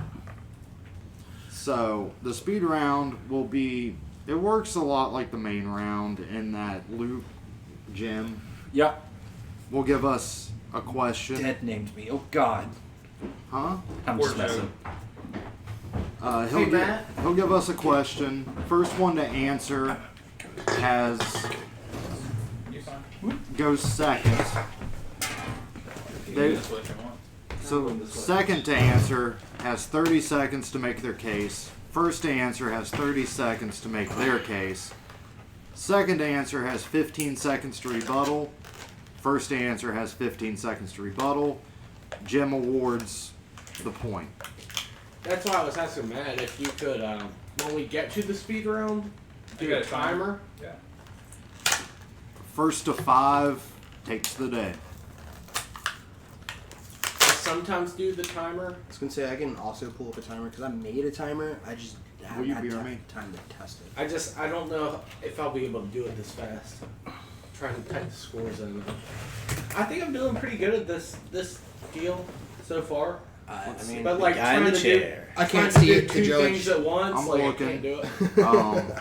For some reason, Chris has 7 points. Colin has 0, and I have negative 13. So That's not true. Yeah, you're at all. doing a What are great you job, talking Corey. about? No, I'm kidding. I know. I'm like it says 2, 2, and 0 right here, motherfucker. Like, hang on 1 second. 1 second. Yeah. Let me. What is it, Matt? No, we got it. Do We're we? good. Yeah, no, I was kidding, Corey. Shit. Don't change anything. Change everything. Negative 10. Change the world. Control save. I have, Yes. I have at least 5 points. Because it's on a scale of negative 10 to positive 10. Right? So Chris has negative 10 now. No, Matt does because he was an asshole. So You can't do that. I can't. It's against the spirit of the game. I'll change it back. The gaming commission will never stand for this. Matt is the commissioner. He will give whoever cheats a stunner, I'm gonna, including the scorekeeper. I'm gonna give Matt a smiley face. Don't think Stone Cold never gave Mark Yaten a stunner. It's happened. That was his beer guy. Yeah, that was his beer game. There. Speaking of beer guys. Control save. I really like it. I really like this. So now Matt has a smiley face versus Corey, I swear to God. Colin has a 2. Corey. It's other way. I'll put it back. Put it in backwards. Did I? Oh, we cap gunning? I'm pretty sure it's supposed to go in like right on this side. Is it? Yeah. Oh, it is. What do you mean? That? I used to play with those things when I was little. Ah, yeah. Oh, hell yeah. Ooh. Oh, wait, no. Is that better, man? When are we doing wrestling again? Like Like just a- wrestling. Wait. When are you two brothers gonna wrestle again? Is that? Yeah. We're attacked. Matt, We're not against each other. if we get if we need someone else to host, I want my brother in. We're gonna fight about wrestling. Dude, I will argue with you about wrestling. Alright. That'd be a lengthy thing. But in the meantime, I'll judge it. okay. Are we ready to move on? What's Yeah. Let me set up my alarm for you. So you don't have to do the alarm yet. Timer. You don't have to do it yet, though. They have to do the blind round first. Blind round. All right, I'm gonna So draw let's one keep of on these. score then. Yeah, Is to- go ahead and pick your things. Chris, since you weren't here for my explanation, Wait, we draw 3, right? yeah, you draw one each. And then, so it's basically you have a character archetype, you have a trope, and you have a porn genre or a hentai genre. If you have any questions about the hentai genre, just ask. I'll let you know. I mean, I got Google. I'm well versed in hentai. I'm pretty well versed in hentai. No shame in my game. Yep, one of each. One of each. Um, And your job. is this a foreshortened form of traditional? Yeah. Okay. So traditional fantasy. Anywho. So what you have to do with your 3 things, you're making a hentai, but it's a big budget Disney distributed hentai. Okay, real quick. Uh-huh. I got one that's for the archetype, Uh-huh. and it's just that. Whoops. Wrong one. Pick a new one. Yeah. It's in the middle, right? Drew a boner. No, it was the It just said character. derp. I fucked it up. Archetype's a character. Yeah. Well, So what did we draw? Okay, so you should have. I don't know why Sarah bought me that. She's gonna get so Okay, annoyed so with that's a character archetype. Probably. That's a trope. And that's a porn genre. Okay. And So you're supposed to take that that. one's the one I think it is, right? Huh? It's the one I'm thinking it is. If it has the top bits and the big ass bottom bits, yes. Okay. This is gonna be awful. Do you have to come up with a name? So yeah, you have to come up with a title and a celebrity voice actor. Does the celebrity voice actor have to be the archetype, or can it be anybody? It can be anybody. It would be better if it fit the archetype. If you want to tie a loose plot to it somehow, that would be awesome too. Elevator pitch, but it definitely has to include a title and a celebrity voice actor. This is gonna be really bad. Oh, it's gonna be We so should have bad. introduced this and let him take a piss break. Like, give him 10 minutes. I've got mine. Shit out. Yeah. Technically, you should go first. So Okay. All right. So, this hentai starts out with a scene of a very nice, like high-end Italian restaurant, and then in through walks this huge, hairy, like 7.5 foot tall, muscle-bound warrior king. With like a horn helmet and a battle axe on his back and everything. And in through the other door, in through the door about 20 minutes later, meeting a blind date, is the Omni-Tentacle demon. They both swiped right on each other on a rather obscure fantasy-based dating app called Battle with just an L. So they show up No way. and they both sit down on the other side of this candlelit table. They both order spaghetti. And you can tell they don't really even exchange words at first. They're just eyeballing each other, sizing each other up.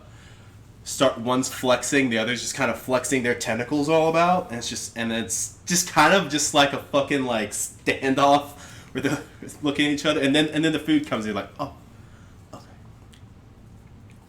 But after getting halfway through the meal, the big one, not the big one, they're both huge, but the Warrior King. the Warrior King, voiced by Terry Crews, says, how's about we arm wrestle? Is that how Terry Crews talks, though? Yeah, I'm not gonna impersonate how Terry Crews talks. Flex! Power! Yeah. But, it's like, how about we arm wrestle? and whoever loses has to be the other one's bitch for the rest of the night. Essentially, is what he says to him. And then they go at it, and it's just the most sexual, sweaty, eye contact arm wrestling match you've ever seen. They're like panting. They have like fucking blushed eyes the entire time. Their eyes turn into fucking hearts. And this power battle, called a Candlelit Showdown. Now, this And during the last scene, right before an arm is about to bend, it cuts to black. And then it says, Part 2, coming in September. Okay. With coming spell for you. So they Yes. just had a big arm wrestling power battle for top? Yeah. Great. Alright, I love it. a little bit creepy. Or you want me to go? It's either way, man. What she? I guess I'll go. Alright. Alright, mine is the story of a young basement-dwelling virgin named, Shinty Uki Yinzo. We'll just call him Shinty. I don't know, sounds Okay. right? That Yeah, Sounds whatever. dirty. Yeah. Uki Yento. Yeah. Like I said, he's basement-dwelling, kind of mountain. Does he mind? Yeah. Damn it, Colin. Sabotage. Colin. Do that one more fucking time! No, I'm just kidding. So he's a basement-dwelling, Dorito-eating, like fucking Mountain Dew guzzling, just kind of Yeah. dweeb. He's a neat. He is obsessed with this Dungeons and Dragons-esque video game that he plays religiously. And one day, as he's playing, pretty much, give me a cigarette, guys, since you want to your cigarettes. One day, as he's playing, he spills Mountain Dew on his computer. Shit gets kind of fucking wonky. And he gets electrocuted and starts kind of seeing things that aren't really there. Buildings, he's walking down the street and buildings that he passes every day, it starts just gradually, like, he's walking past the library and it looks like it's much, much older. Like it's from 400 years ago. Yeah. And he's thinking, like, oh shit, I must just be tired. I play too many video games. So he goes to sleep. He wakes up the next day, and his world's completely different. He's been thrown back in time to this mystical fantasy land that isn't real, but it's very old. Years ago. Yeah, go for it. Where'd you get it? In which he pretty much encounters the people that live in this village, and the entire thing is about him trying to find a way home. But the catch is he meets these villagers and he has to go on this fucking stupid quest to find I don't know, say a penis-shaped key to fit in some lock or something, but really his penis is the key. Mm-hmm. I don't know, he's a virgin, doesn't know shit about sex. I keep forgetting that this is a hentai and not just like me pitching an anime. So No, this is a hentai, dude. Yeah. Um, You gotta get some hard. But Yeah, the I'm soft villagers right of this village, he doesn't initially come to know, but have most of them tend to be women with very large breasts and very erect penises.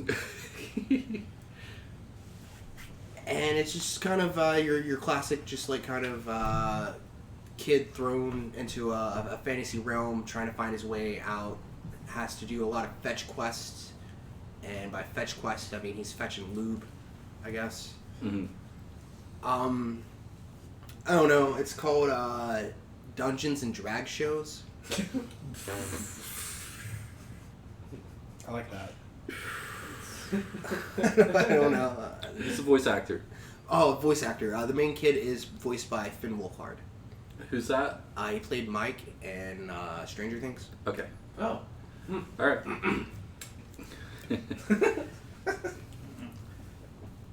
That makes it a lot more weird, actually. Okay. So, in mine, some sort of cataclysm happens. And this is a little Y the Last Man, I'll admit. But all the men die on the planet. Except for, so it's post-apocalyptic, that is the apocalypse. Mm-hmm. All the men are gone. That's half of all people. I feel like that's apocalyptic enough.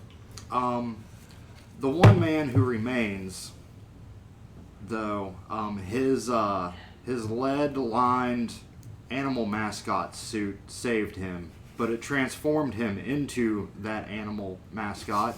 And of course, it's an octopus. Oh boy. Yeah. He goes by Taco now. Taco the Octo. Gotcha. He also has a particular fetish for hardcore bondage. So it's kind of a harem anime as well, where he is the last thing with a dick. Because he still has a dick. But he uses his octopus arms for the bondage scenarios. It's kind of the best thing that ever happened to him. And through flashbacks, we'll see his life before becoming Taco, the hardcore bondage octopus.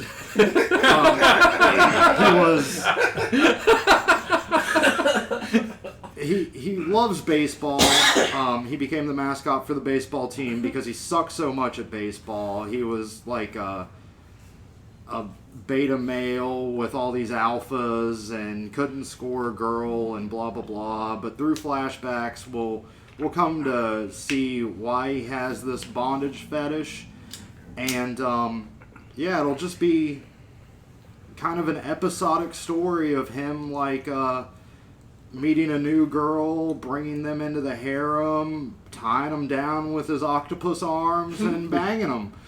And I feel like I said less words than everybody, but I feel like I got my point across. Oh boy. Yeah, he's just former animal mascot Wait. for a baseball team that... But you left out a part. Oh, the title. Well, there's the And title voice actor. and Voice actor. and the voice actor. Oh, I'm sorry. I'm a little drunk. It happens. That's why I'm here. I tie it all together. It'll obviously be Steve Bloom, Okay. for voice actor. For reference. Spike Spiegel, Okay. D in Bloodlust. Gotcha. And I feel like he plays a good straight man, and I could just hear these like, just take it, lines Just coming. take it. Yeah, gotcha. I'm lost. He played D. He doesn't watch anime. No, really. Oh, okay. Sorry. Seen Blum. He also does some video game work too, doesn't he? Oh yeah, he's got a bigger fucking IMDb page than Malcolm McDowell. With that voice actor, I'm just thinking, like, what are you gonna do to me? Bang. And then a title Nicholas Titan. will be fuck it, Octopussy. Go pussy. All right. I mean, at the risk of being sued by the Broccoli's. I thought your title was the first, whatever you said the guy's name was, the Octo... Taco the Octo Bondage. No, I Yeah, thought or that whatever, would yeah. have been it. Taco the That's Octo. actually brilliant. Yeah, I The like that octopus more. bondage. Can you guys do me a favor though and read Taco the whatever the Bondage hell was Octopus. on your slips of paper? Because I'm just kind of curious. This kind of shit. I got hardcore bondage for the genre. Okay. I got animal mascot Okay. for the character trope, and I got post-apocalyptic. All right. That was the most promising, I feel. I got traditional fantasy Mm-hmm. for the porn type. Yep. Or for the Okay. anime type, yeah. No, traditional fantasy porn. It's the best. It's See it all the got it's time. got all the hits on the Pornhubs. Yeah.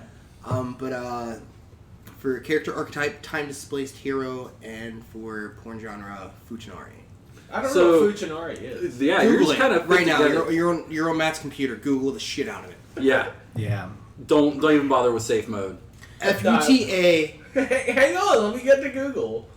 God, I gotta open up a page and You don't- type this shit Blast in. your cash, man. Alright, your cash. so how FUTA. FUTE Hey, A NARI. A-R-I. NARI.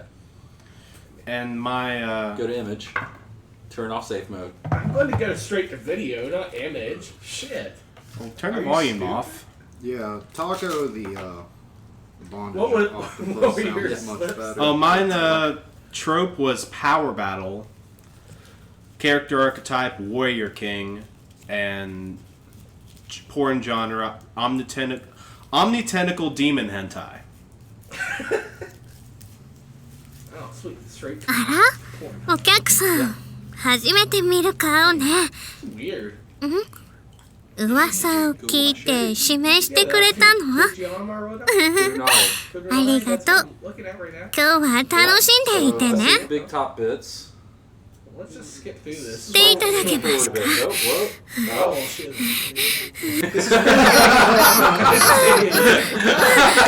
I'm sure this is really comfortable audio. Do you get my title now, though? Oh, no, this 暑 sounded い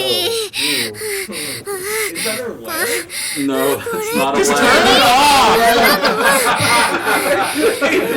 Out on Pornhub. No, Because that's straight from Japan. They gotta blast it out. I know. 暑い I'm gonna finish this. Oh my god! Let's move on. Oh, it's all sorts of buttons. Oh, Oh, there's all sorts of spurts.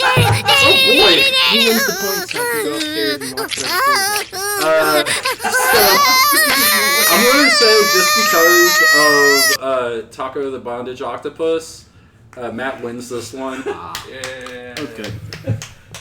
But that Terry Crews as the Warrior King arm wrestling for top with the Omni Tentacle Demon, it's a pretty good image. It's Yeah, a good it is. it's a good picture. That's a pretty good mental image. I'm gonna I keep feel that like one yours for the didn't have Spank enough Bank. sex in it. Well, there wasn't any. It was the precursor, the foreplay to sex. That's not what I want from my hentai. Yeah, no, hentai's all about the fucking.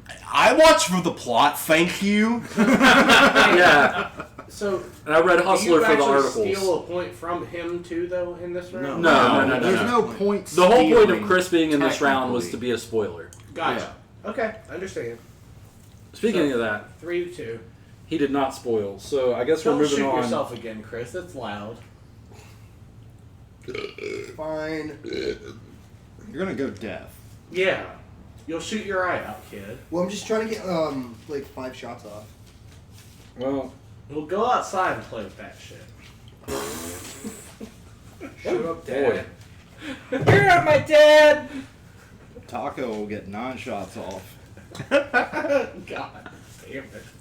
The visual image of Taco, which is all those tentacles and then just one regular dick in the middle. Yeah. I don't know. What I just Kind of horrifying. what I just saw on the internet was We had to stand on 2 Chris, tentacles. for my next birthday, show. I usually get a picture. Will you And then the draw rest just Taco? supplement the arms, and then there's just clink. like Goro, this only could an be octopus. this could Yeah. be a meme born of the show's Taco the Bondage Octopus. Yeah, so Can he we're, be our mascot? Yeah. Taco, the bondage octopus. It's just an octopus with a strange-looking middle tentacle and a bondage mask. we're going to speed round now. Yeah, we're going to speed round, bud. Speed it up. Matt, do you have your timer? Timer set for 30 seconds. Sweet. He's gonna shoot it off as soon as the timer starts. Or timer ends, right? So how it works too, Matt, Yes. is he'll give a question and you start the timer when the person starts talking. Whoever So- has to go first. We'll each pick one. Well, yeah, With they'll no each timer. answer the question. It's 30 seconds. Yeah. Yeah. Yeah, but And- don't start it And until then one a of us starts 15-second explaining. rebuttal. Okay. Like actually starts talking and stop it at exactly the point that they It's don't gonna make a want to noise. finish the Yeah, sentence. it'll- You just tell them to fucking stop. Shoot that gun. Yeah. Hey, yeah, that'll work. Yeah. Shoot him. All right. So, so we already did intros. Let's go. Let's start off with best outro. Cowboy Bebop.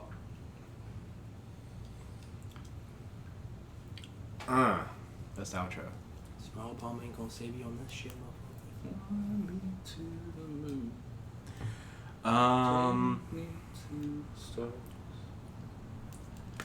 The first outro to Inuyasha. All right, let's go. All right. Before either of you start talking, Oh. the correct answer is the outro to Shin-Chan. Party, party, join us, join us. Party, party, join us. God damn it. I don't know. Still outro to I was saying my choice. FLCL. All the music in FLCL. Oh, is the best. fucking Christ, you're right. It's that is the best anime music. Period. Just still need to hit the... Alright. Okay. He's gonna The outro to Inuyasha, now start. Okay. to the first season of Inuyasha, was just a really sad, off-putting like descent. Almost makes you sad that the show is over. Just this like long chorus of this woman singing, and it's just like heartfelt and teary-eyed, and just a beautiful piece of music the entire way through. Like I've had friends do covers of this song. Shoot it. Okay. Yeah, you're not gonna shoot it. Okay. Come on. Ah! I didn't mean to really shoot it. Yeah. All right. Let me know when you're ready, Matt. I'm good. Okay, Matt. Yeah, man. The Real Folk Blues is the best outro, and I don't have a lot of time here, so I'm going to focus on the last time you hear it. Spike goes bang and falls over, and it's left ambiguous to whether or not he dies or not. And then the Real Folk Blues is playing throughout the background of this scene into the post, like the outro of the entire series. And it's beautiful. No outro has fit it an ending better.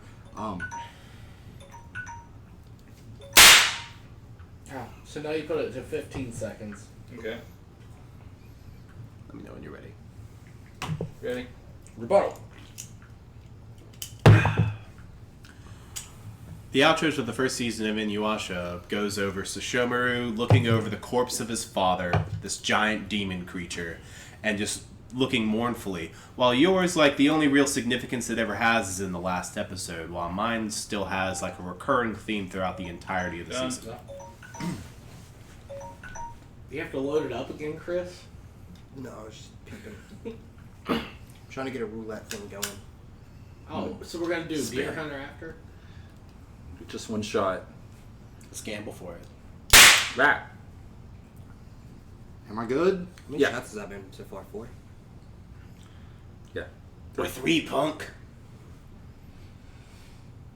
So the outro is consistent throughout the entire series, whereas Inuyasha isn't. They get better outros later. The outro, though, it fits with pretty much every story. Every episodic story is sardonic by the end, and the serialized shit with Vicious, it fits it perfect. All right.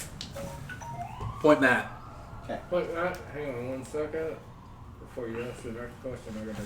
I need to take a second. Yeah, I drew a blank Alright. on that. I'm doing that. Sorry. I'll do timer on this one. The correct answer was party, party, join us, join us. The correct answer is Flying to the Moon. I still think it was What was that FLC. from? Eva. I still think it was FLCO. I think it was too. I So- still think it was Cowboy Bebop. When I listened to that on my phone a minute ago, that was badass. But we're 4-2 to 0. Sorry, Chris. Yeah, you ain't got. Only I got 0 now. Gotta rub it in, Corey. I'm reading up what's on the screen. I'm just a place filler, man. He's just Yeah. a gun I know, shooting you place actually, filler. you You're did already very... in. Yeah, Championship. regardless of how There's- this turns out, I'm going to the championships. Yeah, there's absolutely no way that, like, any functional person could have done this debate as well as you, given the time that you had. Ooh, had I had time to think about things, I would have picked different answers. I'm sure. Yeah. I think you still did. Given pretty all well. the weird animes I can think of people haven't watched, which was like another thing. So I was like, what can I talk about that? I know people Like if I would have been the replacement, I would have picked FLCL for every answer that was here. Pretty much. I mean, that would have been it. Weirdest anime, best OVA. What was it? Best music, Best intro. It didn't have an outro. intro though. Only an outro. It had an intro. Did not. Are you sure? 100%. All right. Well, you're fine. That was the best intro then. Silence. the best intro to any TV show is Lost. Where's that shit when you actually debate? God damn. Well, maybe I should have replaced Chris. I could have at least gotten a point instead of playing with this computer. All right. So next, I'm a computer. are we going to the next speed round? Hey kid, I'm a computer. Yeah, we can do the next Yeah. speed round whenever he's ready. It's 4-2. 42. Wait, 4 to 2? 4-2. I thought it was 3 to 2. No, No, you it was just 4 won to 2 that because one, you also yeah. won the thing. It's, Okay. It's 3-2, Matt. It's potentially 4-2. Game Point. It's 4-2. 4-2. Oh yeah, you won the you won the hentai too. Mm-hmm. Yeah. So is that the tiebreaker? Or is that No, Well, this it's is- potentially Game Point from out. Yeah. Yeah. this is potentially game point? Yeah. Let's go. All right, let's go with best feature. Akira.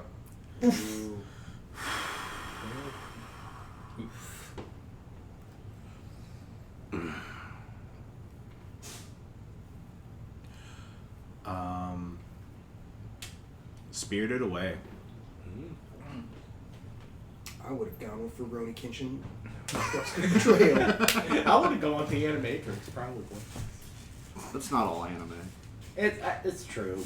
Would that not be considered a feature anime film? I'd have made you pick another one. Alright. Well, that's fine. That's just my choice. Love that movie. I'm good whenever you get. Spirited Away is one of the most enchanting stories made by one of the most successful animators and directors of anime of all time. And it's just incredible all the way through. You can watch it as an adult and feel all kinds of emotions you've never really even felt before. You can watch this with your children, and it's still incredible and relevant, and it will hold up until the end of time. It's a consistently good movie no matter what. It's on par with Disney. Disney Afternoons. Didn't Disney buy that in like They had to. Spirited Away, yeah. I think they did Princess Mononoke too. I'm good when you are. If you want to talk about holding up until the end of time, Akira. It says the world ends in 1985, and it's 2019, and we still watch it and fucking buy it as a great fucking movie. The characters in it are iconic. Everything about this movie is perfect every step of the way. There are very few perfect movies in any cinema, and Akira is one of them. The animation holds up. It is a brilliant tale. Anybody can relate to some of the characters. All right. Bang.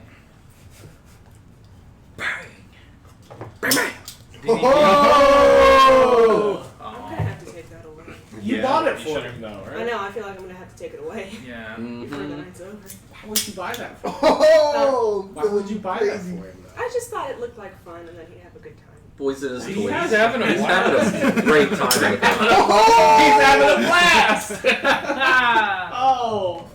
Now it's 15 seconds. Could I Yeah. have 15. those? Whose are those? Can I have a PBR? Oh, They are no, they're- you they're cannot. everybody. You can have a nondescript beer. Yeah, they are not a PBR. It has a red and white stripe. They are on it. Repo Man brand beer. Beer, brand beer. Yeah. Good beer. All right. Bottle time. Spirited Away is a spellbinding tapestry of beautiful colors and animation, the likes of which we still have not seen by any other director today. Whereas with Akira, it's a great story, but watching it, you can tell this is dated as shit. And honestly, I would not be watching it today, nor would I be watching it 10 years from now.